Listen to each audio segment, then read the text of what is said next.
Mummy, आप हमारे साथ बेंगलोर चलो। पापा थे तो अलग बात थी, अब आप अकेली यहाँ गांव में कैसे रहेंगी? बेटे अनिल ने कहा। तो मैं असमंजस में पड़ गई। हार्ट अटैक से हुई इनकी अचानक मौत से मैं अपने आप को लाख कोशिश के बाद भी संभाल नहीं पा रही थी। 12 दिन हो जाने से सभी मेहमान चले गए थे। बेटा अनिल और बहू अनीता दोनों ही इंजीनियर हैं। मेरी सहेलियों ने मुझसे कहा कि बेटे बहू के पास रहने नहीं जाना, क्योंकि कमाने वाली बहू को बुजुर्ग सास बिल्कुल अच्छी नहीं लगेगी। उसकी आजादी में तुम्हारे जाने से खलल पड़ेगी। वो तुम्हें ताने मार मार कर तुम्हारा जीना हराम कर देगी। वैसे भी भाई साहब ने जीते जी पूरी संपत्ति बेटे के नाम कर दी थी। ऐसे में तो पूरी संभावना है कि बेटा बहू यहाँ का मकान बेचकर माल तो सब ले लेंगे और तुम्हें पाई पाई के लिए तरसा देंगे। लेकिन बेटे बहू के साथ जाना मेरी मजबूरी भी थी। 60 की उम्र में मैं अपने घुटनों के दर्द के कारण मैं अपनी किराना दुकान चलाने में असमर्थ थी। 12 दिन के कार्यक्रम का पूरा खर्चा बेटे ने ही किया, लेकिन छोटे मोटे खर्च के लिए बेटे के आगे हाथ फैलाना मुझे ठीक नहीं लगा। और जो थोड़े बहुत पैसे हमने जमा कर रखे थे वे खर्च हो गए। अब हालात ये थे कि मेरे पास 100 रुपए भी नहीं थे। असमंजस में मैं अनिल को कोई जवाब नहीं दे पाई। इतने में अनीता ने कहा, मम्मी जी बताइए कि कौन कौन सी साड़ियां रखनी है, मैं आपका सूटकेस पैक कर देती हूँ। अनीता के ऐसा कहने पर मैं कुछ बोल नहीं पाई और चुपचाप इन लोगों के साथ बेंगलोर आ गई। अनिल और अनीता दोनों ही मेरा पूरा पूरा ख्याल रखते। सभी साथ ही में खाना खाते। अनीता मेरी पसंद के हिसाब से खाना बना देती। दोनों की यही कोशिश रहती कि मुझे इनकी याद ना सताए, मैं खुश रहूं।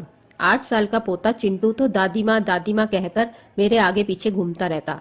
मैं कोई भी चीज के लिए बोलती तो वो चीज मुझे बराबर लाकर दे देते। यह सब देखकर मेरे मन को बहुत शांति मिल रही थी। मैं सोचने लगी कि लोग बेवजह ही आजकल के बच्चों को बदनाम करते हैं, कि वे लोग बुजुर्ग माँ बाप की कदर नहीं करते। खासकर यदि बहू कमाने वाली हो तो वो सास को नौकरानी ही समझने लगती है। अनीता भी तो कमाती है, लेकिन कितने अच्छे से घर और दफ्तर दोनों संभालती है, कभी कोई ताना नहीं मारती। वो तो मुझे ही लगता है कि वो ऑफिस और घर दोनों जगह का काम कर थक जाती होगी, इसलिए मैं ही थोड़ा बहुत काम कर लेती हूँ। लेकिन बेटा बहू दोनों ने कभी भी मुझे किसी काम के लिए नहीं कहा। 1 महीना कैसे बीत गया पता ही नहीं चला। आज सबने बाहर घूमने का कार्यक्रम बनाया। मॉल में घूमते घूमते अनिल और अनीता एक दुकान से कुछ खरीदने लगे। मैं और चिंटू थोड़ा आगे निकल गए। आइसक्रीम की दुकान पर चिंटू ने कहा, दादी माँ मुझे आइसक्रीम खानी है। मेरे ऊपर तो मानो बिजली गिर गई, क्योंकि मेरे पास तो पैसे थे ही नहीं। इतने दिनों में पैसों की कोई जरूरत महसूस भी नहीं हुई थी। अब क्या करूं? मेरा उतरा हुआ चेहरा देखकर चिंटू ने फिर कहा, दादी माँ प्लीज ले दीजिए ना। सॉरी बेटा, मैं अपना पर्स घर में ही भूल गई। मेरे ऐसा कहने पर चिंटू ने मेरी तरफ कुछ अजीब नजरों से देखा। उसे लगा कि आइसक्रीम ना दिलाना पड़े, इसलिए मैं बहाना मार रही हूँ। लेकिन मैं कर भी क्या सकती थी? मुझे अपनी बेबसी पर रोना आने लगा। मैं कैसी दादी हूँ कि अपने पोते को आइसक्रीम भी नहीं दिला सकती। इनके जाने के बाद पहली बार मैं अपने आप को बहुत ही असहाय महसूस कर रही थी। हमने बाहर डिनर किया। अनीता ने मेरे पसंद की काजू करी ऑर्डर की, लेकिन मुझे उसमें भी स्वाद नहीं आ रहा था। घर आने पर थोड़ी देर सभी ने टीवी देखा। अनिल सोने चला गया और अनीता चिंटू के कमरे में गई ताकि मच्छर की टिकिया लगाकर उसे ब्लैंकेट आदि देकर सुला दे। मैं भी अपने कमरे में सोने जाने लगी।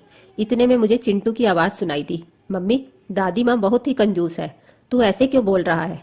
हाँ मम्मी, आज मॉल में घूमते वक्त मैंने दादी माँ को आइसक्रीम दिलाने के लिए कहा तो उन्होंने कहा कि वे अपना पर्स घर में ही भूल आई हैं। कितना अच्छा है ना मम्मी कि बाहर जाओ तो पर्स ही साथ में ना ले जाओ, तो कुछ खर्चा ही नहीं होगा। कंजूस दादी माँ। ये क्या है चिंटू? दादी माँ के लिए ऐसा बोलते वक्त तुम्हें जरा भी विचार नहीं आया? क्या तुम उनके दुख को समझ सकते हो कि वो फिलहाल कितने दुख में है? दादी माँ को क्या दुख है? बेटा अभी तक दादी माँ और दादाजी गांव में एक साथ रहते थे। अब अचानक दादाजी हम सबको छोड़कर चले गए। जिस व्यक्ति के साथ हम 24 घंटे रहते हैं, साथ में उठते बैठते हैं, साथ में खाना खाते हैं, अपना दुख सुख शेयर करते हैं, वो ही व्यक्ति अचानक हमसे दूर चला जाता है तो कितना दुख होता है, ये अभी तुम नहीं समझ सकते। सोचो, अचानक तुम्हारे मम्मी पापा तुमसे बहुत दूर चले जाएं, इतनी दूर कि कभी वापस ना आए, तो क्या तुम्हें दुख नहीं होगा? नहीं मम्मी, मैं आप लोगों के बिना नहीं रह सकता। बेटा फिर सोचो, दादी माँ दादाजी के बिना कैसे रह रही होगी? ऐसी स्थिति में यदि वो अपना पर्स घर में भूल गई तो तुमने उन्हें कंजूस तक कह दिया। तुम्हें तुम्हारे प्रति उनका प्यार नहीं दिखा। जब भी तुम्हारे स्कूल से आने में 5-10 मिनट की देरी हो जाती है तो वो लगातार बालकनी में खड़े होकर तुम्हारा रास्ता देखती रहती है।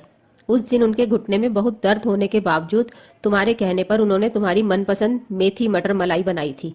इसलिए बेटा, किसी के लिए कोई भी राय बनाने से पहले उस व्यक्ति के दृष्टिकोण से भी सोचना चाहिए। Sorry mummy.